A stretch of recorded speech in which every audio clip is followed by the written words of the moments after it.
உருவாக்கின இந்த பட்ஜெட்டை ஏனோ சில கட்சிகள் தொடர்ந்து ஜீரோ பட்ஜெட் சொல்லிட்டு விமர்சிச்சுட்டு வராங்க.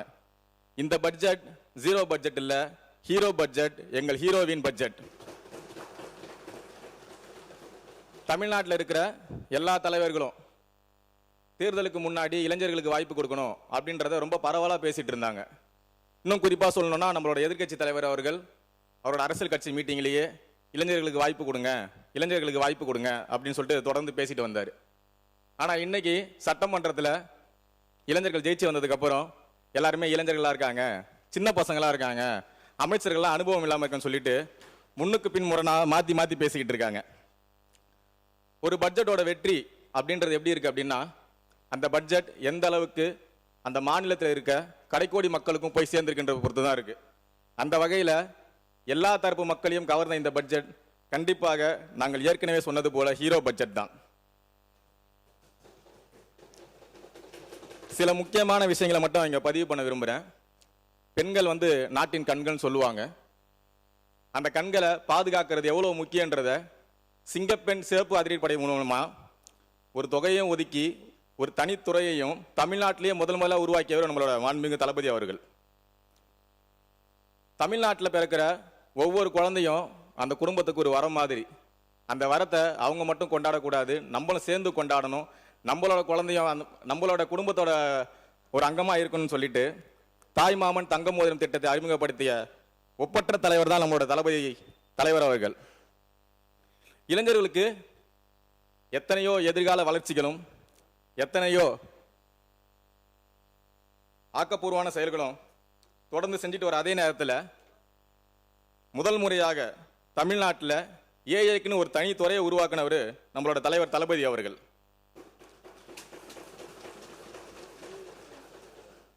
தொடர்ந்து இளைஞர்களால் தான் நம்ம தோத்துட்டோம், சோசியல் மீடியாவில் தான் நம்ம தோத்துட்டோம்னு சொல்லிட்டு இன்னைக்கு போட்டி போட்டு எத்தனையோ ஜென்சி கூட்டங்களை நடத்துறவங்கள மத்தியில் ஜென்சி மட்டும் அல்ல, ஜென் ஆல்பாவாகவும் யோசிப்ப ஒரே தலைவர் நம்மளோட தளபதி மட்டும்தான்.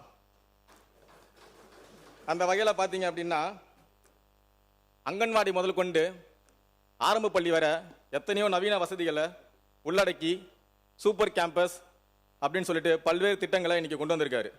இதே மாதிரி தமிழ்நாட்டில் இருக்க எல்லா தரப்பு மக்களுக்குமான எல்லாவித திட்டங்களும் இந்த பட்ஜெட்டில் இடம்பெற்றிருக்கு. இன்னும் குறிப்பாக சொல்லணும்னா முதியோர்களுக்கு முதல் முறையாக நடமாடும் மருத்துவ வசதி, மாற்றுத்திறனாளிகளுக்கு இதுவரை இல்லாத வகையில் மேம்படுத்தப்பட்ட செயற்கை உபகரணங்கள் வழங்குற வசதி, இந்த மாதிரி அனைத்து தரப்பினருக்குமான பட்ஜெட்டாக இது அமைஞ்சிருக்கு. இந்தியாவுக்கே ஆன்மீக முகவரியாக இருந்தவர் விவேகானந்தர் அவர்கள்.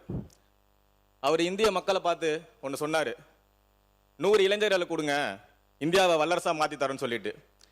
இன்னைக்கு தமிழ்நாட்டு மக்கள் தளபதி கேட்காமலேயே 100க்கும் மேற்பட்ட இளைஞர்களை கொடுத்துருக்காங்க. அதனால தான் சொல்கிறோம், இந்த தமிழ்நாடு அரசு வல்லரசா மட்டும் இல்லை, கண்டிப்பாக மக்களுக்கான நல்லரசாகவும் அமையும்.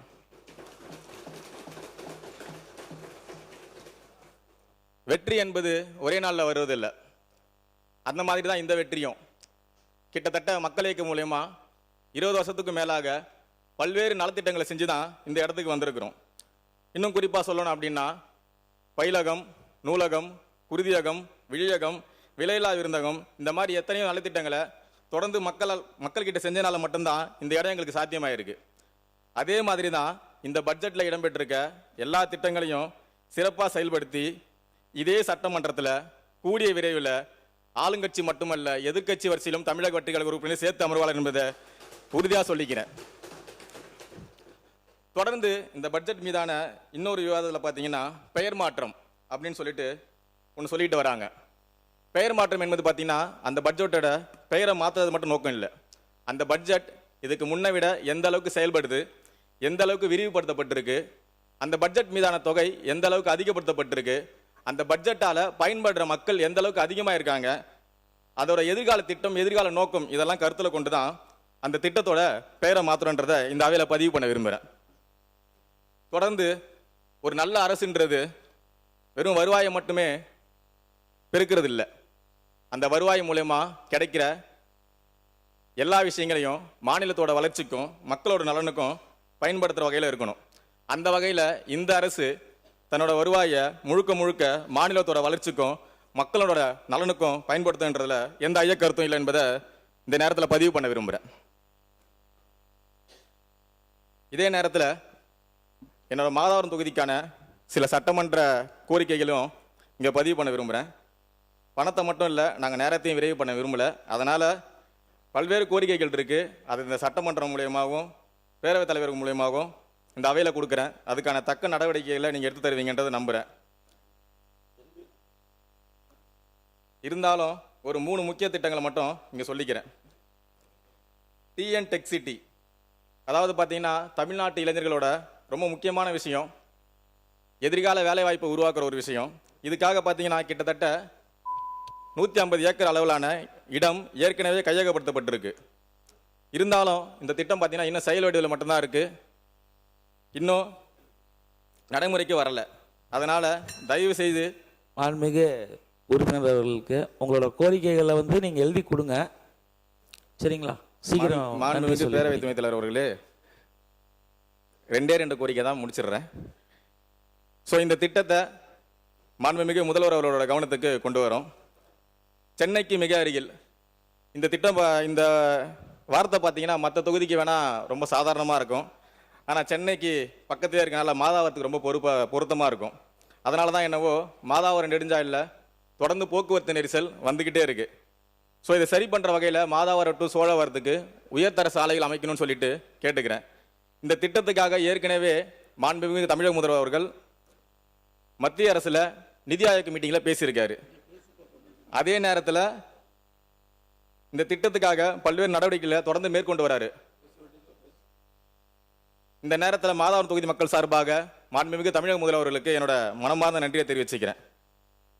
மேலும் சித்தா யூனிவர்சிட்டி எந்த அளவுக்கு தொழில் வளர்ச்சி முக்கியமோ அதை விட முக்கியம் நம்மளோட பாரம்பரியத்தை பாதுகாக்கிறது.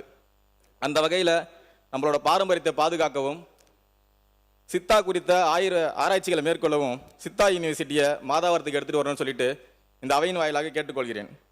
தொடர்ந்து நீங்கள் சொன்ன மாதிரி சோழவரம் ஒன்றியத்தில் தார் ரோடு பிரச்சனைகள், வில்லிவாக்கம் ஒன்றியத்தில் பட்டா மாறுதல் பிரச்சனைகள், புழல் மற்றும் மாதாவரத்தில் அடிப்படை பிரச்சனைகள்லாம் நிறைய இருக்குது. அதெல்லாம் பிளே ஸ்டோர் மற்றும் ஆப் ஸ்டோரில் இருந்து பாலிமர் செயலியை QR கோடு மூலம் பதிவிறக்கம் செய்யுங்கள். செய்திகளை உடனுக்குடன் பெறுங்கள்.